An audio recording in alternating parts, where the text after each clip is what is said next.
আজ আমি আপনাদের সাথে শেয়ার করব মজাদার এবং মশলাদার চিকেন উইংস রেসিপি। তাও আবার মুরগি কষা যেমন করে ঠিক তেমনভাবে খুব ইজি প্রক্রিয়ায় করে নিতে পারবেন। তো দেখেন কতটা লোভনীয় লাগতেছে। তো এখানে আমি কড়াইতে তেল নিয়ে নিছি আর একদম ছোট ছোট করে আলু কাইটা নিছি। এগুলো সুন্দর করে আমি প্রথমে ভাইজা নিব।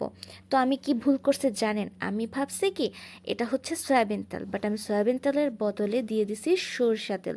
বাট এইটার স্মেলে আর খাইতে যে এতটা টেস্টি লাগছে, আর এত কম মশলায় যে মুরগির উইংস এতটা মজা হইতে পারে যেটা কল্পনারও বাহিরে।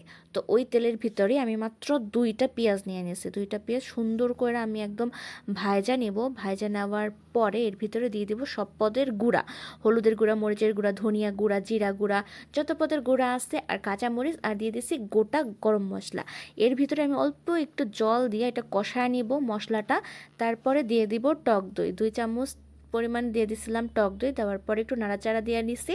দেওয়ার পরে আমার মনে হয়েছে কি আরেকটু টক দই দিলে ভালো হবে, তাই জন্য আর কি আমি আরেকটু পরিমাণ টক দই দিয়ে দিছি। দেওয়ার পরে সুন্দর করে মশলাটা একদম কষায় নিছি। তারপরে দিয়ে দিছি আমি লবণ, স্বাদ মতো লবণ দিছি যতটুকু দরকার। দেওয়ার পরে আমি আরও 2টা ধানি লঙ্কাও দিছি, একদম ঝাল ঝাল হবে তাই জন্য।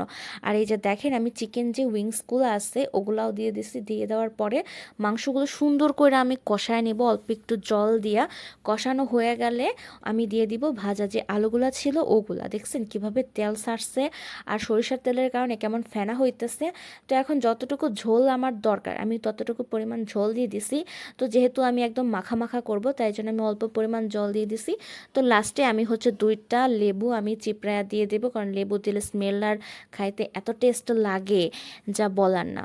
তো আপনাদের ভিডিওটা কেমন লাগছে অবশ্যই জানাবেন। আমার তো খুব ভালো লাগছে, খাইতে তো আরও ভালো লাগছে। Thank you so much for watching this video.